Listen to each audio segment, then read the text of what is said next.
Welcome back to Retraced Echoes. As always, I'm your host. My name is Bert, and today we're going to be stepping inside the chilling tale of the Allen house. Now, that's found in the good old state of Arkansas, and it's a mansion that's just as mysterious as it is haunted. Imagine walking through the door of a potential dream house. You go to your realtor and you say, "This is the one that I want." And they tell you, maybe you should consider a completely different property. This one has, let's say, a history. Well, that's exactly what happened in the year of 2005. Mark Spencer was drawn to a new opportunity in Monticello, Arkansas.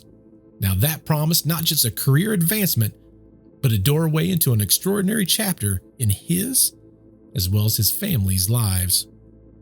We found ourselves on North Main Street, and we came upon this somewhat run-down but really gorgeous old Victorian. My wife and I sat in the middle of the street just gawking at this house because it was just so attractive to us. My wife said to me, "If you buy me that house, you can take the job." And I said, "It doesn't look like the house was for sale." She said, "I don't care." Now, even though Rebecca wanted the Allen house, they needed somewhere to live and they needed it now. So they ended up getting into a house that wasn't very far from the Allen house for the time being. We would frequently drive by the Allen house, and one day I Googled Allen house, and I was surprised that all these websites came up about paranormal activity. Intrigued but skeptical, Mark was initially very dismissive of the ghost stories that was surrounding the house. That is, after all, just tall tales told to scare little children. But as Mark and Rebecca was settling into their new surroundings, they was kind of confused on what to do. Their fascination with the Allen house, it was growing. But how do you tell someone you want to buy their house? Do you just go to the house, knock on the door and say, "Hey, saw your house, kind of like it"? Maybe instead they should go to a real estate agent, maybe have them start the process. They decided to do exactly that. We visited a real estate office, talked to a real estate agent, just went in and said, "We're interested in this house. We just moved here and we're interested in a particular house on North Main Street. There's no sign in front of it. There was no indication that the house was for sale, but we really like it." Now, the response from the real estate agent, it was not encouraging. She wanted to double check and make sure that she got the address correct.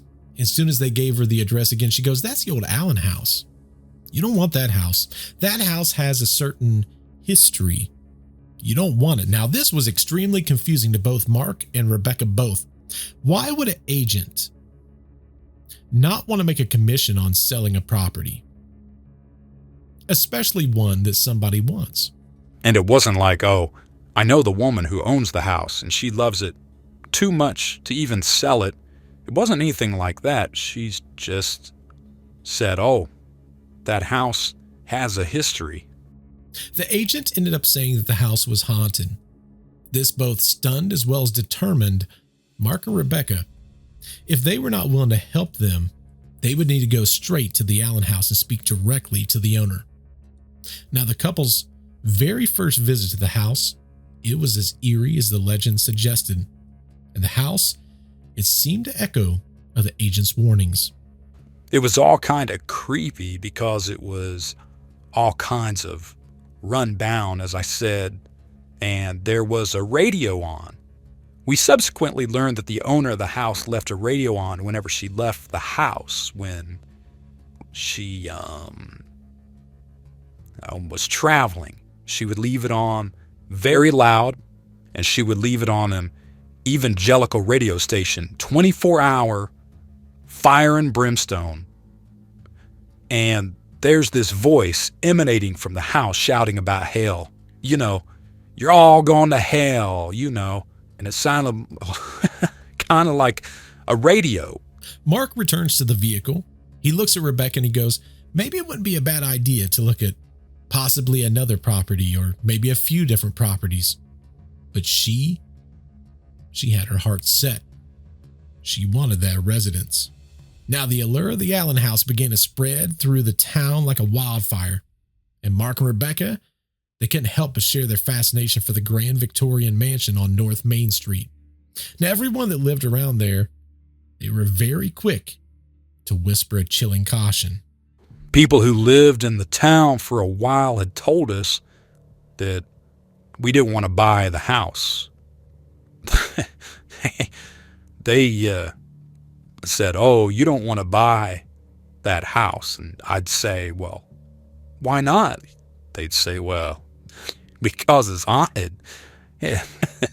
And I'd say, oh, really? I found it all rather amusing, actually, that people were telling me not to buy the house because it was haunted.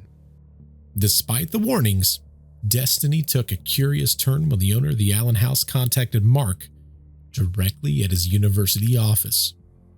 One day, the owner of the house called me at work here at my office at the university, and she said, "I understand you want to buy my house." I said, "Well, would you be interested in selling your house?" And she said, "I might if I like you."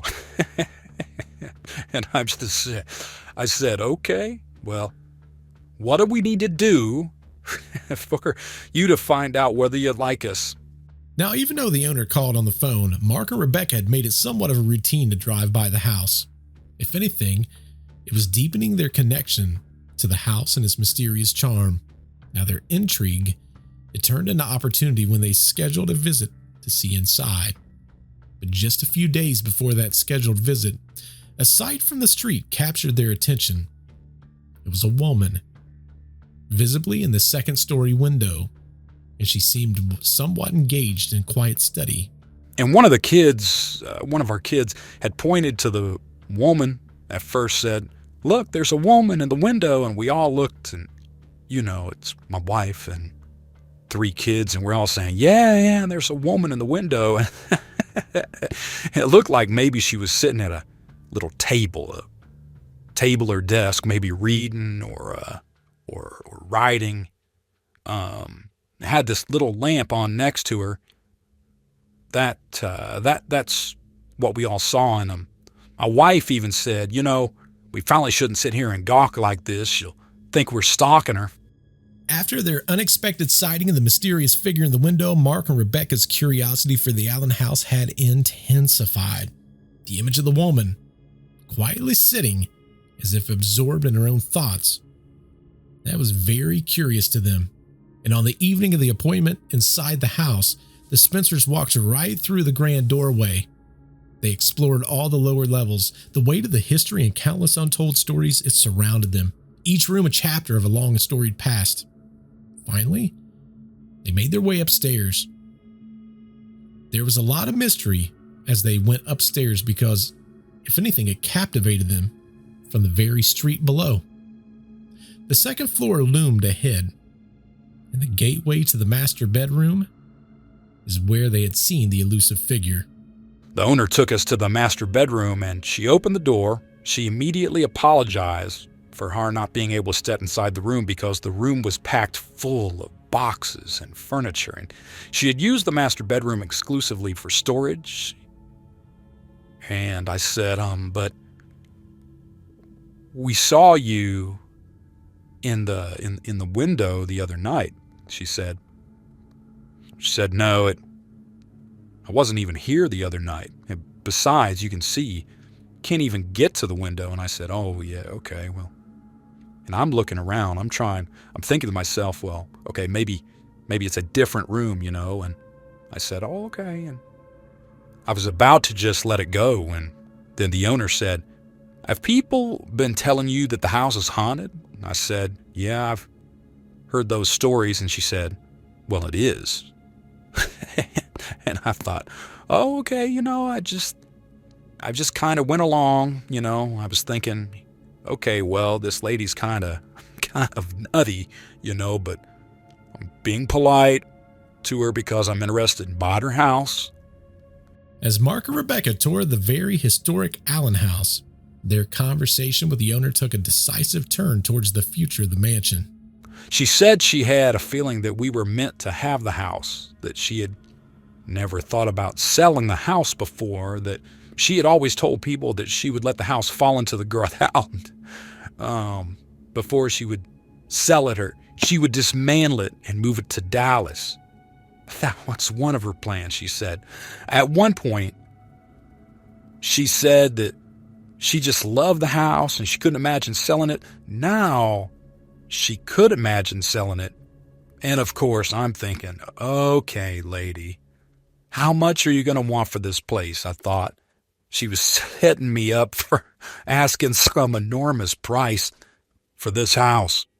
Now, with the conversation steering towards a potential sale, Mark started talking price. He was half expecting a very huge number, but she came back to him very matter of fact and said, how about $185,000? Now, granted, this was a long time ago and that's a lot of money, but we are talking about an 8,000 square foot mansion. So Mark, he wrote a check for the earnest money and he drafted a contract.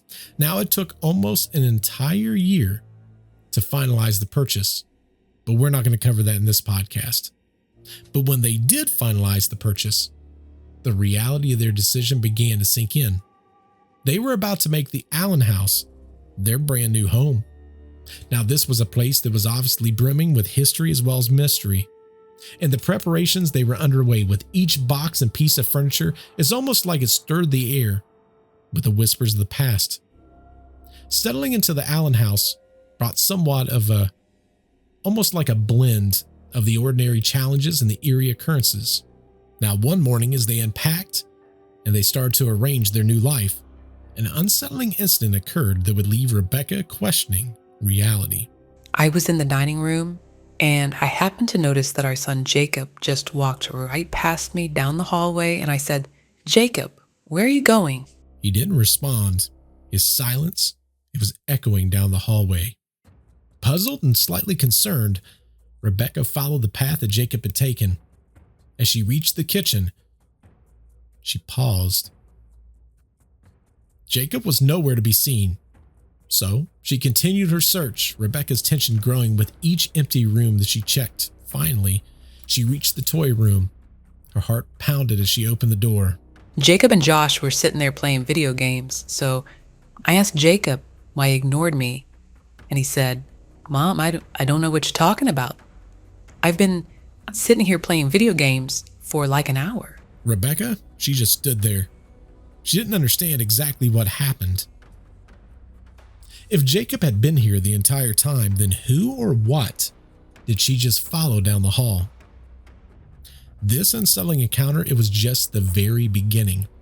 It was a reminder that their new home, it held secrets yet to be uncovered. What was this entity, and what did it want with the Spencers? As they would soon discover, the Allen house was eager to reveal its haunting past, one ghostly encounter at a time. Now, as the Spencer family settled into the Allen house, their new home quickly became a focal point for the very curious and for the brave, drawn by the tales of its haunting past. They would show up at the door. They would say, "Hey, we want to come and see inside." And I'm like, "Well, I don't know who told you could come into my house, but you can't." I just knew right from the start, when the kids started showing up at the door, and then later adults showing up at the door, the house was of interest to everybody. Now, while the curiosity from the town grows, the Spencers, they've become more focused on the monumental task of restoring the historic mansion. It was a labor of love and one of necessity. I was working 50 to 60 hours a week at the university, and then every spare moment I had, I was at home working around the house. I don't think I could have worked as hard as I did on the house if I wasn't so much in love with the house. Mark's fascination for the house extends to the very mysterious attic. This is where a very chilling discovery awaits.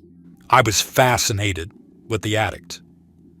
In a way, I loved the attic, but I was also afraid of it.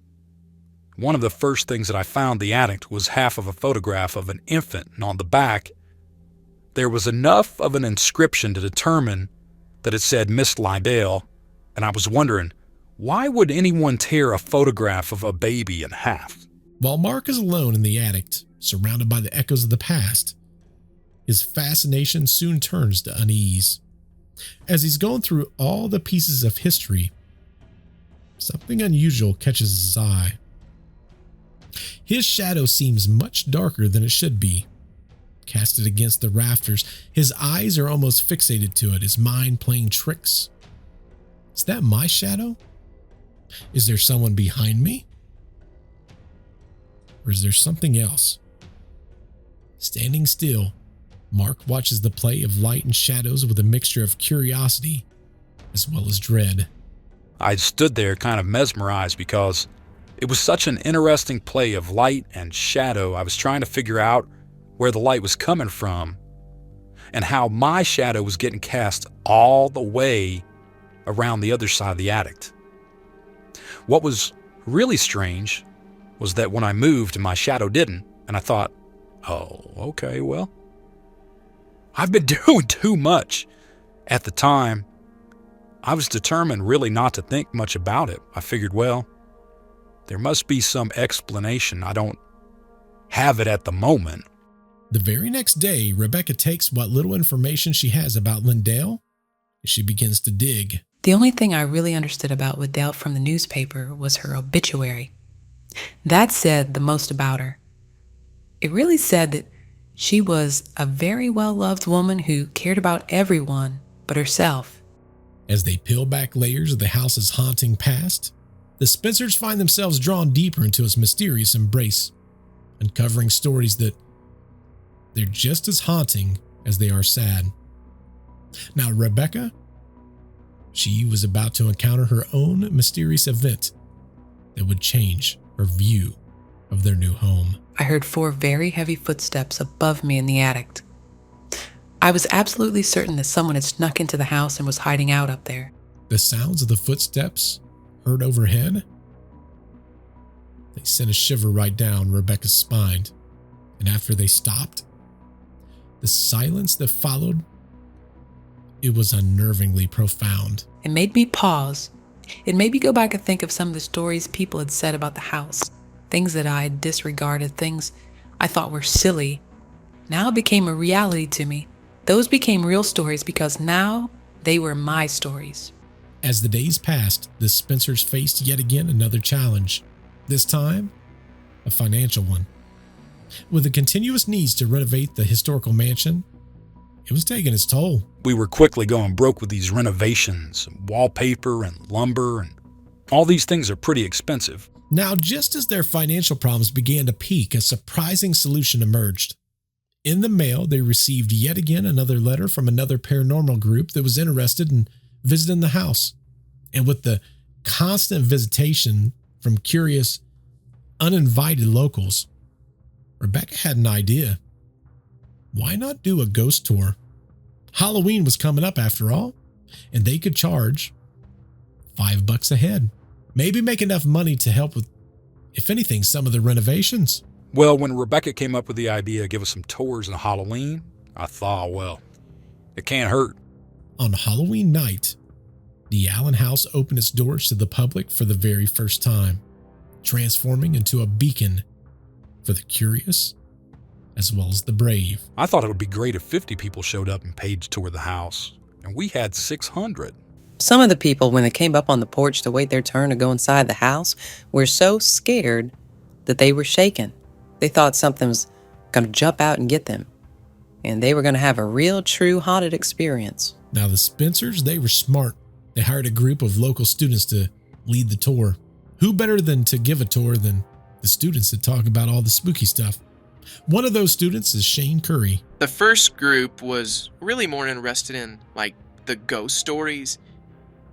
That's what they really came for. Shane would walk around the house and tell the story of Liddell Allen.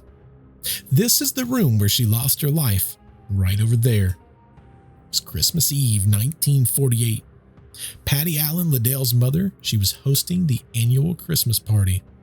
Liddell, of course, she was in attendance. Liddell seemed lost in thought, though, upset, her mood much darker than normal. All of a sudden, inside the house, as he told the story, the lights began to flicker. Maybe a light bulb was starting to go. The lights started to kind of steady, so he continued his story. He would say, by the end of the party, it was obvious that Liddell was very disheartened, but no one could tell why such a cheerful woman seemed so depressed. At one point late in the evening, she prepared a plate of hors d'oeuvres and a glass of punch, and she went upstairs. Later that very same night, Liddell decided to swallow a bottle of pills. She suffered for about a week before she finally passed away. Her mother came home and sealed this very room. No one came in here for the next 37 years, until the Allen family finally sold the house. That is when stories began. At the very end of the story, the group was fascinated. They went all out. Tour, flickering lights. It was all very scary, which is what they all wanted. When all of a sudden, out of nowhere, the closet door sprung open and a shirt flew across the room and hit one of the guys in the group. Nice trick. You rigged it up with some wires or something?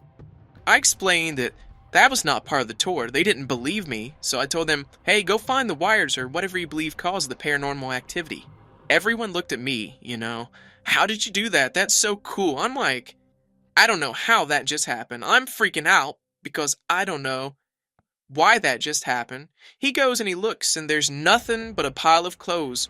People were definitely freaked out once they realized that it was not, a gimmick, that we hadn't planned for the shirt to even fly out of the closet. Now, some of them wanted to leave. They were just done. Others kind of wanted to hurry up the tour, but they wanted to finish it up. For me, I would say that it was obvious that for Liddell, she didn't want a tour of her home.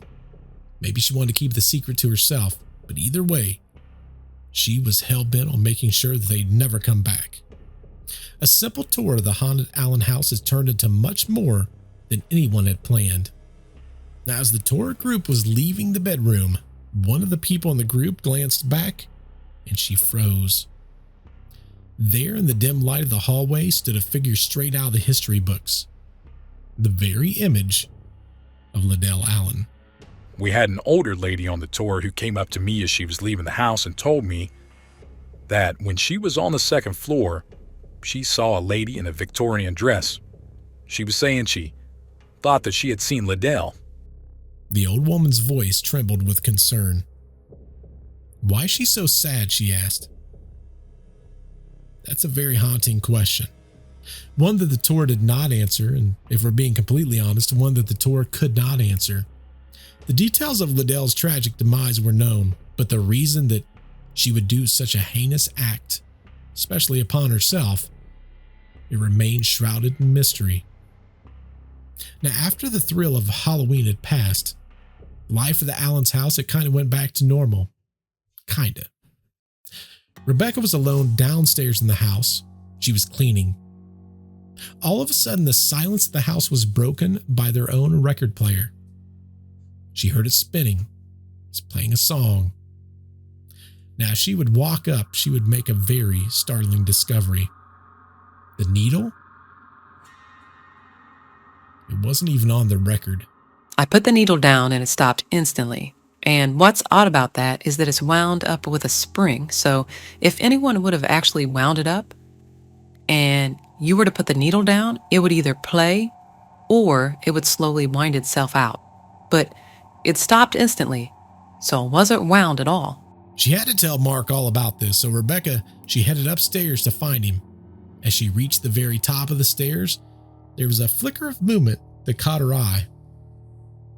As she looked over at it, there, as the older woman had described, was the silhouette of a woman.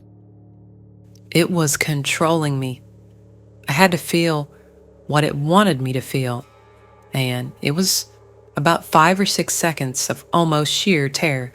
The presence of Liddell was trying to communicate through these mysterious manifestations. I still wasn't really convinced, I guess. For myself, it wasn't that I thought that she was crazy, but I suppose I just wanted to see it for myself. Now, with each unexplained event, Mark's skepticism kind of began to go away. Finally, he made a decision. I wanted concrete evidence of paranormal activity before I was going to be able to say, yeah, this house is haunted. And so, the decision was made to bring in experts in the realm of the paranormal. If anything, they hoped to potentially uncover the truths hidden within the walls of the home. Who did they bring in? It was a paranormal group called Louisiana Spirits. Now, that's a team that has somewhat of an association with TAPS. Most of you probably know TAPS, Transatlantic Paranormal Society. They used to have a hit TV show called Ghost Hunters. Well, they was affiliated. Now, this for them was uncharted territory.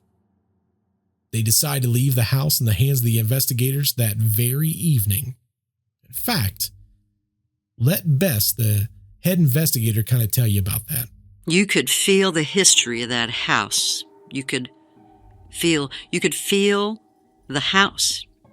I don't know that I've ever been any other place that you could just feel the spirit of the house, like the Allen house. We really didn't understand what the protocol was for having paranormal investigators in one's home, so we sent the kids off to a friend's house for the night, and Rebecca and I decided that we would go out and leave the house to the investigators. It was the very first time that they left anyone alone in their own home. Rebecca's concerns were that she always felt that the Allen house had its own distinctive personality. She looked at the house as being almost a person in and of itself, and she was just kind of worried that, as strange as this sound, the house would not like us being there. That night, I felt something was off. Mark felt something was a little off. We just weren't sure what to do, so we chose to leave, but I think we both knew right away from the start that we shouldn't do that. I felt a little dizzy coming down the stairs. I didn't think too much of it at the time. I thought, well, maybe I'll need to eat something, but I did. I felt like the air was suddenly charged in some way. As Mark and Rebecca left, the investigation continued under the eerie watch of the house. Armed with an EMF meter, Bess explored the attic, the device flickering as they moved. As she walked around, she would hear the name Liddell Allen. I thought one of the other investigators was coming up behind me and had just said her name. She had not been behind me, so where that voice came from, I don't know. Meanwhile, Rachel Ellis had set up a camera in the master bedroom. I could hear a lady singing really softly, but there was no one in there with me. All of a sudden, the atmosphere intensified as they saw almost like lightning flashing outside the window. The lights inside the house flickered before everything went dark. There was no electricity whatsoever, but our recorders were still on. I saw sparks outside just before the lights went out. It must have been a transformer. The neighbors still had power, and we realized that, well, it couldn't have been the transformer because we're the only house with no electricity. The house next door on either side, the house across the street, their lights were on. So it was just us. Concerned, the investigators reached out to Mark and to Rebecca. They said, maybe it was time to come home. We were just a few blocks away when my phone rang. It was one of the investigators. My immediate feeling was, I knew it. I knew we shouldn't have left the house. As they pulled into the driveway, Bess greeted them at the door. She then led the couple back to the electrical box at the very back of the house. I'm not a big believer in coincidences, so it just seemed too odd to just say, well, it's just a limb that just happened to fall off the tree just as we was beginning our investigation. It was just too strange. It's perfectly still. There's no breeze, it's not raining, the tree limb is a big leafy limb, or what appears to be a perfectly healthy tree. With the power out and their equipment reliant on electricity, the blackout effectively put an end to the night's investigation, leaving way more questions than it gave any answers. But a few days later, the blackout that abruptly ended their investigation revealed some secrets. Bess Maxwell, she had emailed Mark and said, I just sent you an audio file. I want you to check it out. She had captured something unexplained on the recorder just seconds after the power outage. During the eerie silence that followed the blackout, the recorders picked up several disembodied voices. Now, these recorders were not set up on electric. They were battery operated, but they picked up several EVPs. As the investigators was kind of trying to figure out what happened, Bess is heard speculating in the background saying it must have been a transformer, only to be met with a very clear and chilling response from the void. Not a transformer. This was repeated 3 times. Hearing all those voices just really freaked me out. Hearing all the EVPs that LA Spirits recorded during that investigation really changed my life, I think. For Bess, the nature of the interactions, they were extremely startling. A lot of things that we deal with are residual hauntings, which are not intelligent. It's just like something playing over and over on a tape recorder. You can get EVPs from that too, but this was not that.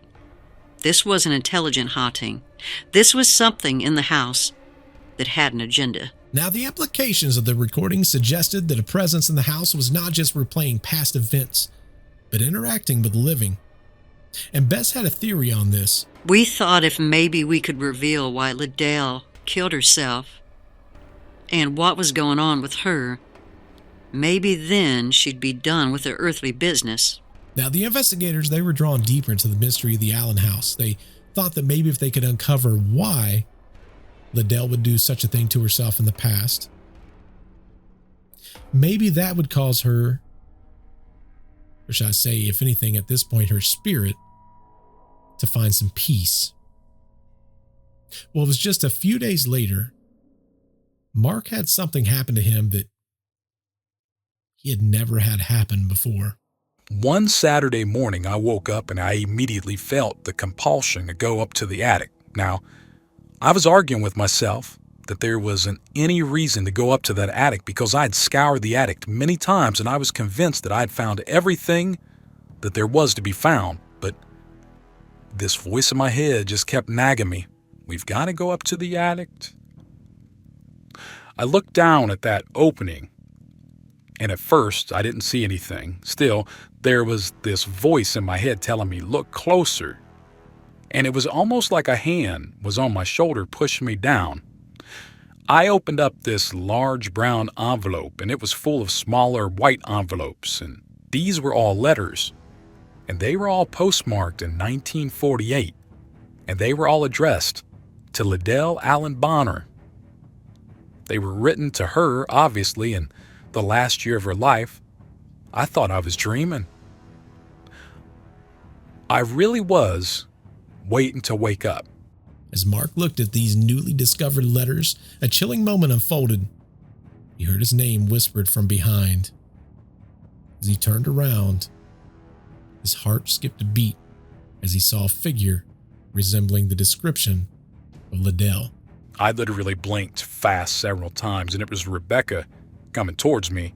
I think the transition between seeing Liddell and seeing Rebecca, I think that it was meant that way. I think that Liddell was probably using Rebecca's energy to show herself to me. That afternoon, Mark and Rebecca, they read through all of the 82 letters, uncovering the very secretive past of Liddell Allen. Obviously, these were letters from a man who was madly in love with Liddell. The letters were between Liddell and Prentice Hemingway Savage. He was a gentleman who once dated Liddell during their teenage years and had somewhat rekindled their romance as adults. Now, that was despite the complexities that he was married. Reality just got in the way, and this man, he couldn't leave his wife because he couldn't accept the scandal that his wife was going to stir up in the newspaper because he was the vice president at Texaco Oil. Now, to give you an idea, to fill in the blanks, on Christmas night 1948, driven by despair of unfulfilled promises and shattered dreams, Liddell chose her tragic escape from her heartache. In those early letters and seeing the evolution of their romance, because I knew how the story was going to end,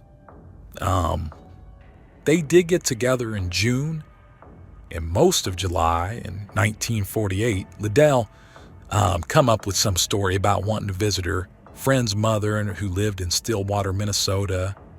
And she had a friend named Mary, and Mary's mother lived in Stillwater, Minnesota. And Liddell, she decided she wanted to meet Mary's mother, and this was just her ruse to go see Princess. And so she took the train up to Minnesota, and she and Princess spent about 3 weeks cruising around in his Cadillac, visiting tourist sites and lodges and all through Minnesota, Wisconsin, and parts of Canada. And then he left her at the train station in Milwaukee on his birthday in late July. And by that point, they were madly, passionately in love with each other and promising to be together for the rest of their lives. It wasn't a problem for Liddell because she had been divorced for 20 years. It was a problem for Princess because he was married.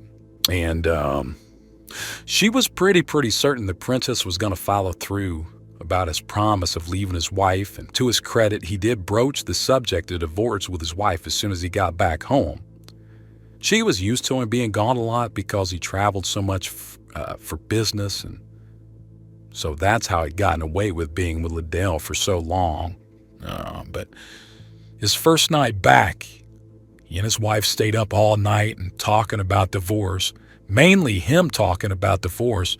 He said in a letter to Liddell that morning that his wife really didn't have much to say because she was stunned. She didn't understand, of course.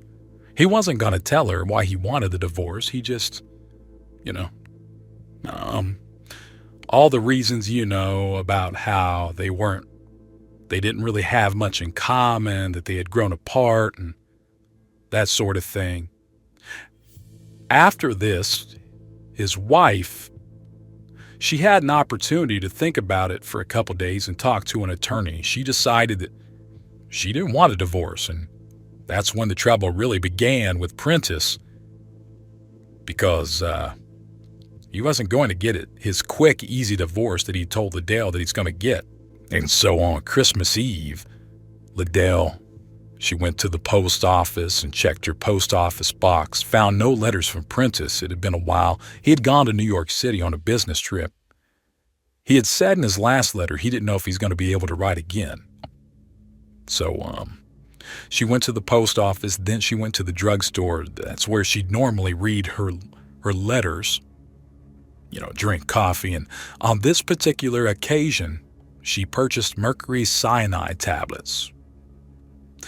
Now, back then, that was a common treatment for topical sores at the time. You'd take a tablet, rub it on your skin. The pharmacists tell you, now, don't swallow these. Don't get them too close to your mouth. Now, I think Liddell attended was hoping that Princess would surprise her at the Christmas party. I think she waited, hoping that Princess would show up because they had talked about that in their letters with him and her, him being there.